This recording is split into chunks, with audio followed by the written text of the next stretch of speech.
मुझे तब ना। आजकल लड़कियां ढूंढना कितना मुश्किल हो गया है। बड़ी मुश्किल से तो पढ़ी लिखी नौकरी पेशा बहू मिली है सोनम। बस उसके जैसी ही एक और मिल जाती छोटे विजय के लिए। रीटा बहन की सोच थी कि बहुओं को बेटियों की तरह रखना। उन्हें अपने छोटे बेटे के लिए भी पढ़ी लिखी कमाऊ बीवी चाहिए थी, लेकिन क्यों भाभी, ऐसा क्या हो गया है? बेटे आपके सुंदर, घर आपका बड़ा, और सोच भी आपकी सास वाली भी नहीं है, तो क्यों नहीं मिलेगी बहू? और सोनम बहू को देखो कैसे राज कर रही है पूरे घर में। मैं अपने विजय के लिए भी सोनम जैसी नौकरी करने वाली बहू ढूंढ रही थी, लेकिन मुझे कोई मिल ही नहीं रही। काम करने वाली बहू? लेकिन भाभी ऐसा क्यों? क्योंकि आजकल के लड़कों को ऐसी ही लड़कियां ज्यादा पसंद होती है जो उनके कदम से कदम मिलाकर चले, अपने पति की बराबरी करे। कल को एक की नौकरी ना रहे तो दूसरा सहारा बने। जेठानी जो मन में सोचती है कि भाई छोटी भी नौकरी पेशा आ गई तो घर का काम कौन करेगा, उसे देवरानी नहीं बस एक नौकरानी की तलाश थी। अरे कैसी बात कर रही है माँ, मैं तो नौकरी पेशा होकर पछताती हूँ। वो भी आ जाएगी तो कैसे घर का कामकाज होगा? अरे मेरे लिए तो ऐसी बहू भी चलेगी, लेकिन क्या मेरे विजय को ऐसी बीवी चलेगी? मेरा क्या है, आज हूँ कल नहीं। अरे भाभी क्यों नहीं, बहू सही तो बोल रही है। और वैसे भी लड़कों को ऐसी ही लड़की ज्यादा अच्छी लगती है जो घर परिवार देखती है। बाकी विजय तुम्हारा राजी रहे, पैसे की कमी थोड़ी ना है जो बहू का मुंह देखना पड़े। लो जी, जेठानी की चाल तो कामयाब हो गई। वो समझ जाती है कि अब तो उसका ही राज चलेगा, क्योंकि जैसा वो चाह रही है वैसा ही हो रहा है। लेकिन ऐसी लड़की भी कौन सी आसानी से मिल जाती है। आजकल तो लड़कियों को भी माँ बाप लड़कों की तरह पढ़ाते हैं। शादी के वक्त ही पूछ लेते हैं कि भाई हमारी लड़की की नौकरी तो नहीं छुड़वाओगे ना? क्यों बहू, भूल गई तेरे पापा ने क्या कहा था? माँ जी उसकी चिंता मत कीजिए, देवर जी के लिए एक सुंदर और घरेलू बीवी ढूंढने की जिम्मेदारी मेरी। कुछ दिनों बाद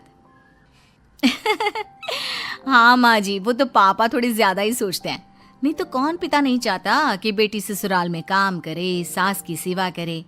वैसे माँ जी मुझे अपने देवर जी के लिए एक सुंदर सी देवरानी मिल गई है। अच्छा, मुझे भी दिखाओ, मैं भी देखना चाहती हूँ कि क्या देखा है तूने अपनी देवरानी में। वैसे बात तो सही है, घर में भी तो कोई रहना चाहिए। घर दिन में ना काटने को दौड़ता है। जानती हूँ माँ जी। देखिए ये है रूपाली, ये एक छोटे से गांव से है, बहुत ही सुंदर सुशील है, एकदम घरेलू टाइप। अरे मैंने तो सुना है कि पूरा मोहल्ला उस लड़की के गुणों की तारीफ करते नहीं थकता। अरे शादी हो गई ना देवर जी की तो राज करेंगे इसके साथ। हाँ। जेठानी सास को फोटो पकड़ा देती है। फोटो देखकर हाँ सुंदर तो बहुत है, बाकी मिलकर ही पता लगेगा कि क्या करती है, कैसी है।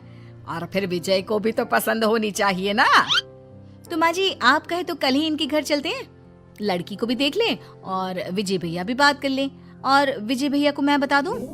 हाँ हाँ क्यों नहीं, अब तुझे जेठानी बनना है, तू तो घर का सब जानती है, तो देख ले, जो सही लगे कर ले, ठीक है। शाम को देवर से, देवर जी ये देखिए कैसी है ये लड़की, कैसी लगी? माँ जी को तो बहुत पसंद है। देवर फोटो देखता है, उसे लड़की गंवार सी लगती है।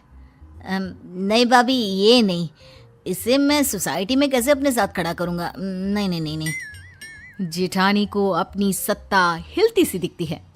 वो सोचती है कि अगर देवर ने कोई अपनी पसंद की लड़की खड़ी कर दी तो क्या होगा? घर बाहर का काम कर करके उसका तो जूस निकल जाएगा। ये सोचकर वो जोर से चिल्लाती है, नहीं नहीं देवर जी, आप ऐसा नहीं कर सकते। देवर हैरान, अरे किया क्या बेचारे ने? क्या नहीं कर सकता? अरे क्या सोच रही है भाभी? गरीब लड़की जिसने आपकी फोटो देखते ही आपको देवता माना, आपसे तो वो मन ही मन शादी भी कर चुकी हैं। माँ जी ने उसे ही इस घर की बहू के रूप में देखा, लेकिन आपको क्या, आप तो प्रैक्टिकल है, आप तो किसी हुस्न परी से शादी करनी है। देवर भाभी की इमोशनल ड्रामे का शिकार हो जाता है और मान जाता है शादी के लिए। ऐसे ही सब लड़की से मिलने जाते हैं। और लड़की पसंद आने पर जेठानी देवर और देवरानी की शादी करवा देती है। शादी के कुछ दिनों बाद एक नंबर की गंवार।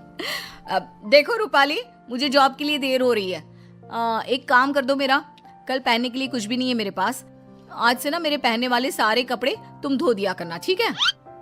देवरानी जो जेठानी के सारे हुक्म किसी आका की तरह माना करती, वहीं जेठानी भी अपने गेम को खुल कर खेल रही थी। शाम को, अरे बहू, मेरे लिए जरा एक कप चाय बना कर लाना। रूपाली, माँ जी को एक कप चाय बना कर दे दो। लेकिन भाभी मैं तो। प्लीज रूपाली, मैं एक बहुत इंपॉर्टेंट काम कर रही हूँ, उसे बीच में छोड़कर नहीं जा सकती। जी ठीक है। अच्छा हुआ मैं अपने लिए एक घरेलू देवरानी ढूंढ कर लाई। अब मेरा काम बहुत आसान हो गया है। मुझे बस जॉब का काम करना पड़ता है, क्योंकि घर के काम तो प्यारी प्यारी देवरानी संभाल लेती है। वाह जी वाह, कितनी समझदार हूं मैं। लेकिन दिन एक से नहीं होते। जो नया होता है वो एक दिन पुराना हो जाता है, और वो रंग सामने आता है जो उसका असली रंग होता है। और फिर, रूपाली, जरा मेरा फोन पास करना। और वो फोन में चार्जिंग नहीं होगा, मेरे बैग में चार्जर रख देना। और हाँ, बस जितने दिन की ऐश थी जेठानी साहिबा की, वो खत्म, और देवरानी का असली चेहरा बाहर। क्यों दीदी, आप क्या कर रही हो? बैठी ही तो हो। और दीदी, ये छोटे मोटे काम ना खुद कर लिया करो। वैसे भी ऑफिस में भी तो काम करती होगी ना, हैं? हाय रे, ये क्या? सत्ता तो अभी तो बनी थी, आक्रमण हो गया और पूरा ख्वाबों का किला धुस। ओए सुन, ज्यादा बोलने की जरूरत नहीं है, गंवार कहीं की। मैं ना होती तो किसी गांव के घर में चूल्हा फूंक रही होती।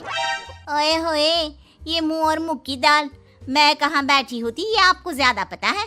मेरी सुंदरता और गुणों की चर्चा 7 समंदर पार तक थी, तो मैं कहाँ होती ना, इसकी चिंता तो आप छोड़ ही दीजिए। अगले दिन, अरे माँ, ये देवरानी साहिबा कहाँ है? उठी नहीं है क्या अभी तक? अरे वो है कहाँ, वो तो सुबह की बस से ही गांव चली गई। और हाँ, वो बात कर ही रही थी कि सामने से जेठानी का फोन आ जाता है। सुनिए दीदी, मैं ना कुछ दिनों के लिए अपने मायके जा रही हूँ। मेरी बस का टाइम हो गया है, इसलिए मैं कपड़े और बर्तन धोकर नहीं गई हूँ। इसलिए वो काम आप ही कर लेना। और हाँ, सासू माँ का ना अच्छे से ख्याल रखना। कमाई के चक्कर में ना हवाई मत हो जाना। हाय रे, जेठानी के पैरों तले जमीन खिसक जाती है। क्यों नहीं करके गई हो? और माँ जी ने हाँ बोला था क्या जाने के लिए? और तुम्हें मुझसे पूछना चाहिए था कि जाऊं या नहीं। माना भाभी, बहुत गर्मी है, लेकिन ये क्या कि आप अपना मानसिक संतुलन ही छोड़ देती हैं। अरे बकवास करने की भी हद होती है भाभी। अच्छा, तो तुम वापस आओ, काम पूरा करो और फिर जहां जाना है जाओ। सास सब सुन रही थी। वो समझ जाती है कि जेठानी ने किस मकसद से देवरानी की शादी इस घर में करवाई है। फिर एक रोज जब देवरानी वापस आती है तो, माँ जी, मेरे ना होने पर लग रहा है कि नाश्ता खाना आपने सब छोड़ दिया था। कैसी पतली हो गई है इतने दिनों में। अरे कौन देगा मुझे खाना, वो तो नौकरी करती है। तू भी किसके भरोसे छोड़कर चली गई मुझे? अरे क्या करती माँ जी, माँ की तबीयत खराब थी ना तो गई थी, वरना नहीं जाती। वैसे भी ना माँ जी, भाभी को भी अब थोड़ा काम करना चाहिए। हम कौन सा उनके पैसे रखते हैं, अरे घर उनका भी तो है ना। ये बोलकर गांव से सफर करके जो लड़की आई, वो तुरंत सास को खाना देने के लिए किचन में घुस गई। तभी जेठानी, अरे आ गई हो तो चाय भी बना दो, और हाँ, खाना थोड़ा जल्दी कर दो, मैं पैक करके भी ले जाऊंगी। सास को गुस्सा आता है।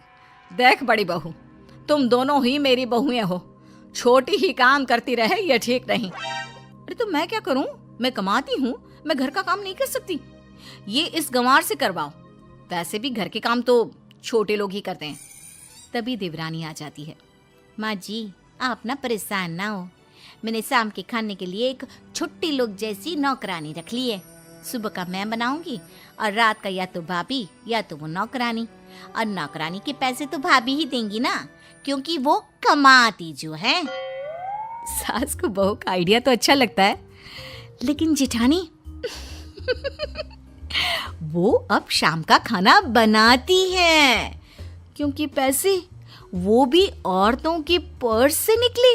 अरे ना जी ना। ऐसे ही इंफॉर्मेटिव एंड नॉलेजेबल वीडियोस के लिए हमारा चैनल जरूर सब्सक्राइब करें।